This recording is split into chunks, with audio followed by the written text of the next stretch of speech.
From the first day that we stepped on campus there in Lawrence, and I met with our team in Anderson, and we have continued to spread that as we work all throughout the state of Kansas and throughout this country. We've set out and set a goal to make sure that we earn the trust and the respect of our stakeholders, our students, the people of our state, every high school coach, every high school player, our alumni, our former players, one person at a time. We're committed as a team and as a staff to work hard together, and we expect to reach those expectations together. We're currently wrapped up in preparing our staff and our team to create a brand of Kansas football that is tough, fast-paced, disciplined, highly competitive, fun to watch, and man, fun to play. If you're a guy that wants to play college football, we want you to want to come play in this.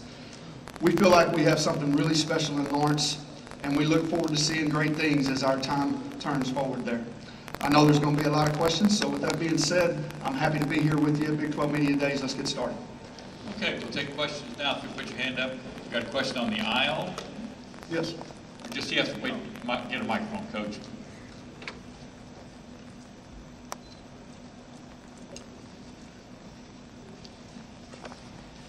Hi, Coach. Ben Kirchhoff from Bleacher Report. As far as getting freshmen coming in and playing, I know you got a couple quarterbacks who could come in and potentially compete right away. What do you expect as far as first-year players and contributing, potentially starting?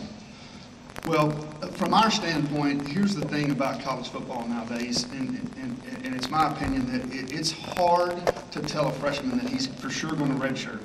It's difficult because 85 scholarships is very difficult to get it done with because of the type of athletes that you're playing against. Those bodies are running at each other at high speeds. Injury is a part of the game, and because of that, depth usually becomes a factor. And the thing about that is we have to try to get those young guys ready as fast as we can. And the thing that I would take my hat off to is the high school coaches across the country, because those kids are coming in more and more prepared every year, which is allowing us to get them on the field faster. But it's one of those deals where we'll just have to see. They're just like everybody else in our program. They're going to have to earn it. Question all the way in the rear, in the middle. Carter Lacey from the 2-Minute Drill podcast. You've set up an excellent recruiting pipeline in Texas. I know the project you're working on is long-term, but for the short-term, I know you talked about working hard and earning it. Is that the message for this team this year? And if so, what would you like the stamp for the season to be? Yeah, that's absolutely the message. And the message goes in line with what makes us different. Well, the difference for us, in my mind, is we don't control what makes us different. We only control what we make different. And the way that we approach it is everything. And I was fortunate enough to be there when Kansas was a really, really good football program under Mark Mangino. He won National Coach of the Year and went to the Orange Bowl. And that environment that he created, as sometimes it's hard to break bad habits, but it's just as hard to break good habits. And the good thing is some of those things are still there. I like our kids and I like our team. Question on the right-hand side, about 3/4 of the way back. Hey, Coach, Brian Baldinger here from Fox Sports. Welcome back to Dallas. Welcome back to Kansas into the Big 12. So, at quarterback, Montel, Michael, I know Michael got hurt in the spring. Can you sort of update what's going on there at the quarterback position as you get ready to start camp? And secondly, we're big fans of Clint. I know you kept him on your staff. Was that a difficult decision, or was that pretty easy? Well, let's talk about the quarterbacks first. First of all, Michael Cummings, man, what a great kid. He is only a better kid than he is a player. I don't know how I can give a kid higher praise than that. He's right out of Killeen, Texas, here in Central Texas. I know his coach. Man, what a great kid. And when that happened to him in the spring, man, it broke my heart. But I will say this, the kid had surgery in the middle of June, and I looked out my window the other day, and I see him out on the field throwing the ball already. I mean, he is a unique guy. So if anybody can make it back this year, it would be him. We're obviously trying to see if we can maybe get another year for him. That'd be great. And addressing the Clint Bowen thing, man, here's the thing. Clint is a terrific football coach, and he is going to be a phenomenal head coach when that time comes for him. Right now, he is a phenomenal defensive coordinator. He's making the finest paycheck he's made in his career, and he's earned that, and he deserves it. The thing that people don't know is what a great family he has. We go on vacations. We've been, for all intents and purposes, close best friends in our families. We go to Destin, Florida every year. We just got back from watercolor. What people don't know about Clint is he wears me out on the beach with all the kids' Olympics and all that. He's the dad of the year. He does a great job with those guys. And my girls love him. Our family certainly loves him. So to answer your question, absolutely not. It was a no-brainer right away. We didn't even have to talk about it. Matter of fact, we had already talked about it. The way we looked at it, we had 2 opportunities to be able to come back here and be a part of that great program. He loves it like I love it, and I love it like he loves it. Got a question in the middle, halfway back. David, Tim Griffin with the San Antonio Express News. As you begin the rebuild of the Kansas program, how much does it give you confidence, the fact that Baylor and TCU both have been able to do what you're trying to do over the past 5 or 6 years in this conference? I tell you what 2 great examples are there out there for a program like us? I tell you, Art Browse, former Texas high school football coach, one of my coaching heroes coming up. I watched that guy win a bunch of state championships right over there at the old Texas Stadium. Phenomenal, been successful wherever he's been. Gary Patterson, one of the finest defensive minds in the country, one of the best head coaches in the country, cares truly about kids. Happy to see the success that those guys are having, and yes, it gives us confidence knowing that those programs at one point were kind of where we are today. And I'm excited about the opportunity moving forward, and obviously we want to be able to recreate that type of success in our place. You know how hard it is to sit still and sit down when you're a guy that's always moving? So, anyway, next one. On the left-hand side, aisle. Yes. Yes, John Warner, Waco Tribune Herald. I saw you brought Jordan Shelley Smith with you today. What have you seen from him, and can you talk about his development? I'll tell you what I've seen from Jordan is just a consummate pro. You know, we talk to our guys all the time about if you want to be a pro football player, it's too late when your career is over in college. You have to start being a pro the day you step on campus. And that's probably the most impressive thing about him is he's been a pro since the day I started recruiting him. I recruited him way back when he was at Waco Riker. You know, I know his dad's a coach. I try to get as many coaches' sons as I can get because they just seem to get it. They have great work ethics. He's earned everything he's gotten. He's put on 65 pounds. I mean, he's worked his tail off. And I think it's going to pay big dividends for him, not only now, but hopefully in the future. Question on the far side, left, and then we'll come to the middle. Hey David, Jenny Carlson with the Oklahoman. Big 12 going to a limit on contact days, only 2 per week, and that includes games.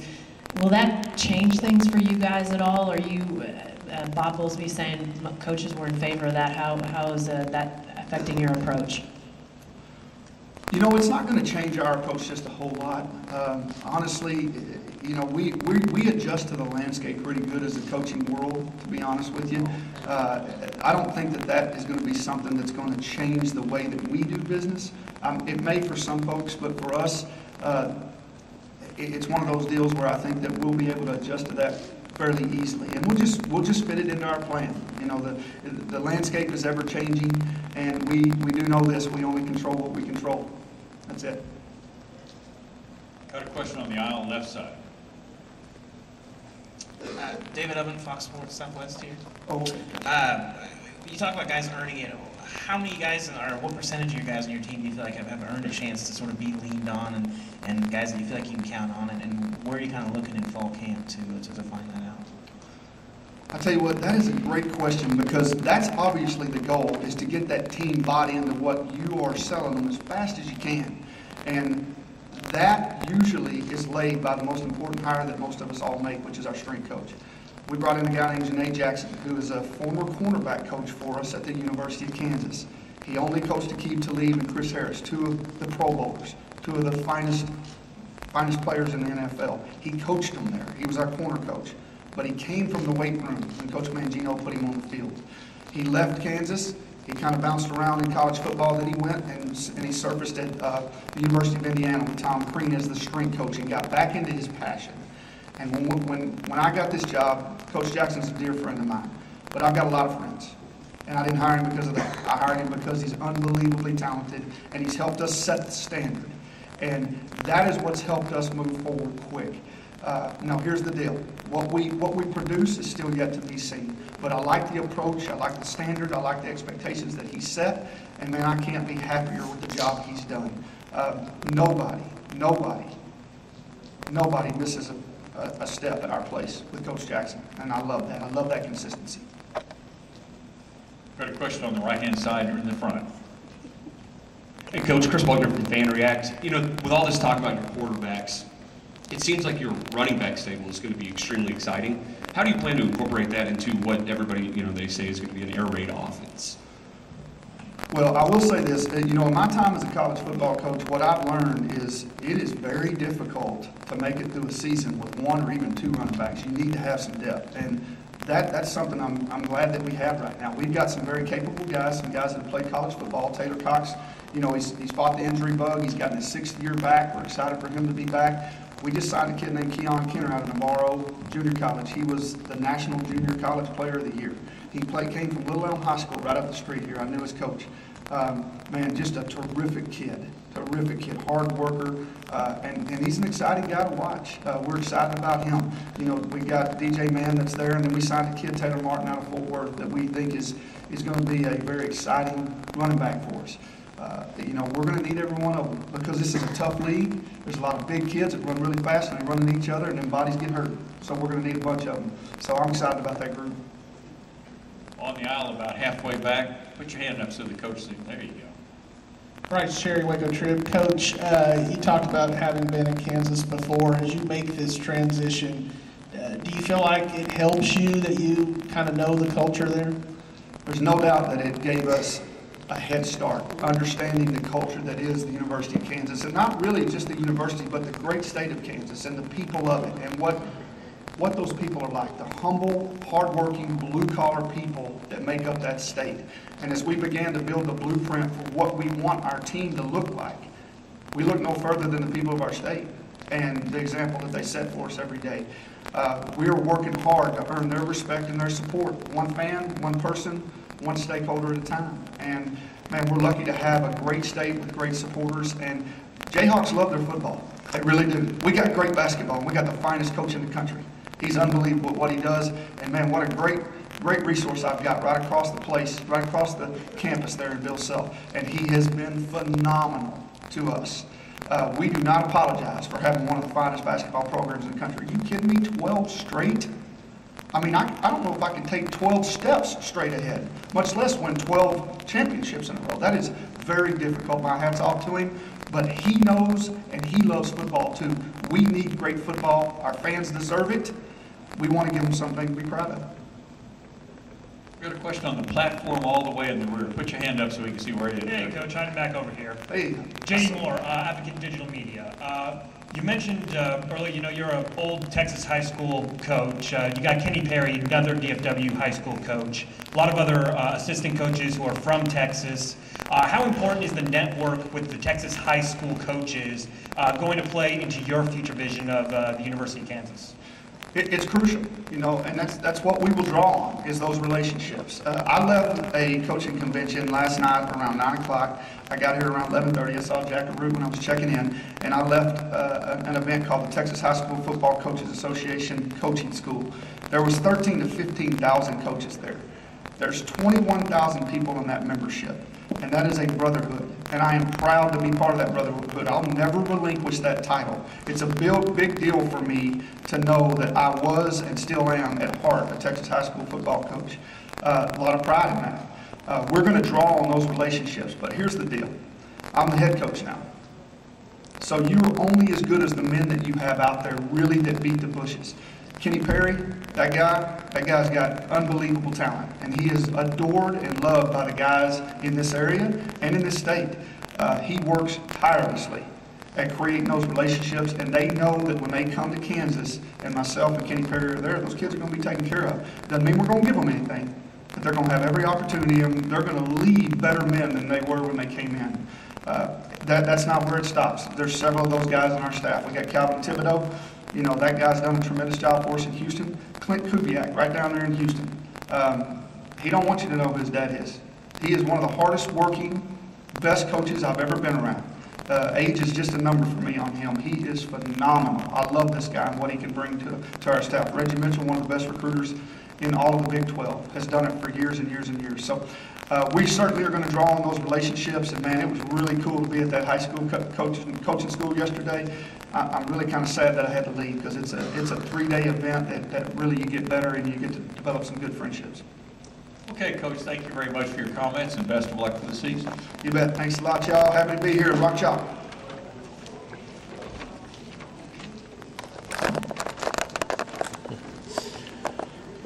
That was Kansas Jayhawk head coach David Beaty, and he kept saying about his Texas roots, being a former high school coach here in the state, and how that high school connection in Texas is going to play out in his success as he tried to rebuild the Kansas Jayhawk football team, and has a big mountain ahead of him, but he knows the way. So more from the Big 12 Media Day in Dallas. More coaches talk about what's to come in 2015 in the Big 12. Keep it right here on the Donniesport 17 Network.